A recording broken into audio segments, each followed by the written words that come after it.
you for joining me, Sharon. For those that might not know you, can you please let people know what you do and how long you've been working in the education sector for?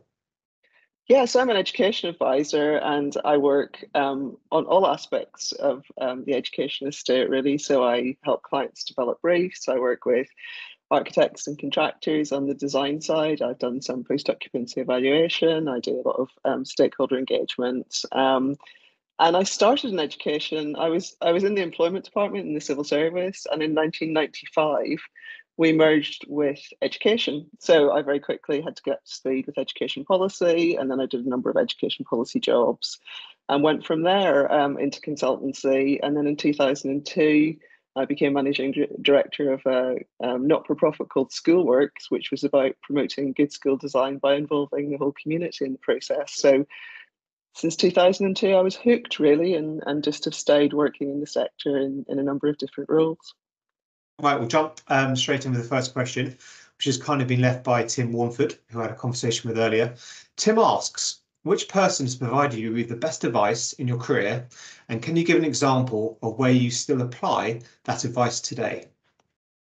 So I worked with a wonderful director in the first consultancy firm I went to, and she had a PhD in theoretical physics.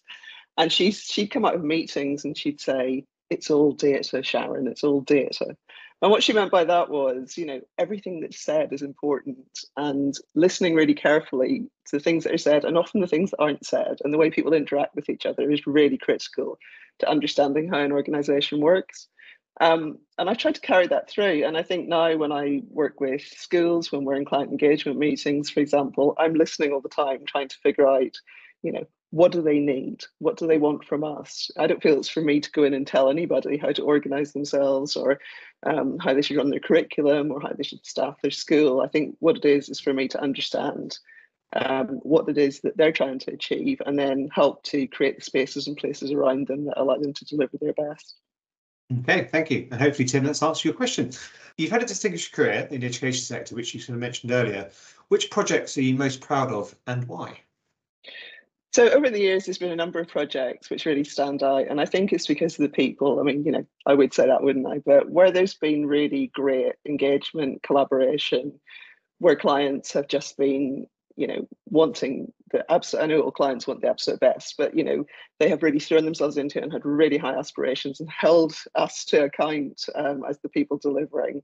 That's been fantastic. One of the earliest ones was Bradford Building Schools for the Future.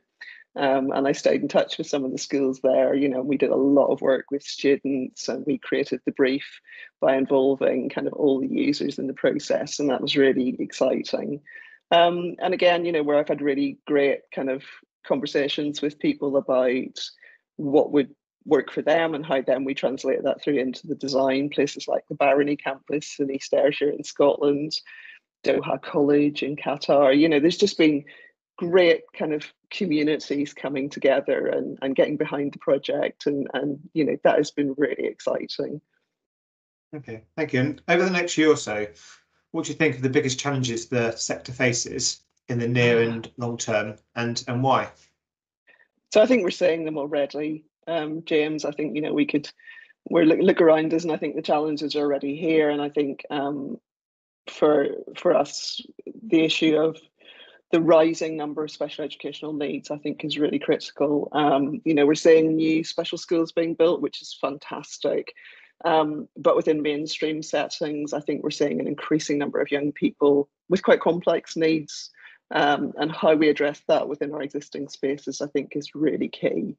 I think we're seeing in places like London changing pupil population. I think over the next 4 years, London councils have said there's likely to be something like 8,000 fewer children requiring school places. So that's going to kind of create a really interesting conversation around, do we retain those buildings in case the birth rate goes up again, or do we use them for something else? And I'd be quite interested not selling them off, but thinking about how we use them better. I think we talk a lot about well-being, and since the pandemic especially, but I'm not sure we've bottomed what we mean by that and how we can create spaces that really help and support, particularly staff, because we need to keep our staff, we need to recruit and retain the very best staff in schools, and giving them great places to work, I think, is really key. And I think as well, our schools are really important civic buildings, and more conversations around how we use them better in terms of our communities as a resource, I think would be really really useful. I think it's interesting actually, because in Scotland, where I know you've attended Learning Place Scotland a number of times, the role that the school or education establishment plays in the community is really important. We're starting to see that kind of creep into conversations and bits in England, and the role that schools, colleges, universities play within the community. Yeah, I think over the coming years it'll be interesting to see how that also, how England learn from Scotland, Scotland learn from England, and the kind of the wider UK approach to delivering education. I guess on the flip side, what are the biggest opportunities do you think the education sector has, and why over the coming years?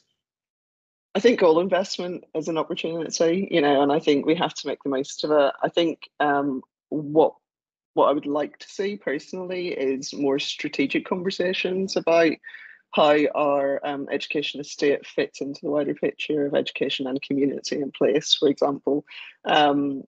Because I think we tend to compartmentalize things, which is understandable. Money flows in different ways, but trying to be more joined up, trying to think about how we can perhaps meet priorities in a more coherent, holistic way, I think would be good. In Scotland, it's interesting because I've been working a lot in Scotland over the past few years. And local authorities are responsible still for education in Scotland, whereas in England, for example, we have a more fragmented education system, a range of responsible bodies from local authorities and MATs, to voluntary aided schools. And so I think it's harder perhaps to get one line in how things are delivered, but I do think there's an opportunity to kind of see the investment in our education estates as being able to provide something bigger, or at least have more resonance in terms of the conversations we have, like they do in Scotland, around things like the place principle, where they start with the fact that this should be a building which is very much part of its community, and move from there. So yeah, I think and opportunities on a smaller scale, perhaps around things like reduced pupil populations, where spaces are starting to free up in some schools, and how we use those spaces perhaps to better accommodate young people with complex needs, or creating alternative provision type accommodation. So things that are very much needed. Thank you. And you've been sort of a great supporter of us over the years and helped shape a number of conference programs we've done. But sort of in your opinion, so what do attendees get out of attending an event such as Education Estates? Well, I think Education Estates is just a model of what I've just kind of talked about in terms of opportunity. This sector is amazing. I think it's so much creative. It's a very collaborative. People work in schools. You're never going to be a millionaire working in school buildings, but you get an enormous amount of satisfaction out of creating great learning environments for young people. And I think the people who are in the sector are massively committed to that, to public good, and to the importance of education within our society. And so I think that ability to come together, to share, to collaborate, to have ideas together, and bounce things off each other is just critical. A lot of us are in situations where we're in competitive bidding against each other day to day. So to step out of that, to come together and to share, I think is just, it's just a wonderful couple of days. Thank you for those kind words. Now, you're a legend in the sector. Can you share something about yourself that the audience may not necessarily know about you? Well, a few people may know I'm a massive Brentford Football Club fan. I literally moved to Brentford about 7 years ago and bought a house next to the stadium. People said I was mad. They said, why would you do that? But just kind of went and said, I must go and see my new neighbours, walked into the ground, fell in love. And ever since then, I've been slightly obsessed with Brentford. So yeah, that's how I spend my weekends during the season. Oh, thank you for sharing that. Right, so my next conversation is with Mark Brown from TG Escapes. What question would you like to ask Mark? Would you like me to ask Mark during our conversation? So I'd love to know from Mark, if he could wave his magic wand, which I'm sure he's got somewhere, what would be the one thing he thinks we could do that would make the most impact in the sector? I shall put that question to Mark, and thank you very much for your time, Sharon, and look forward to seeing you at Education States in October. Very much looking forward to it, James. Thank you.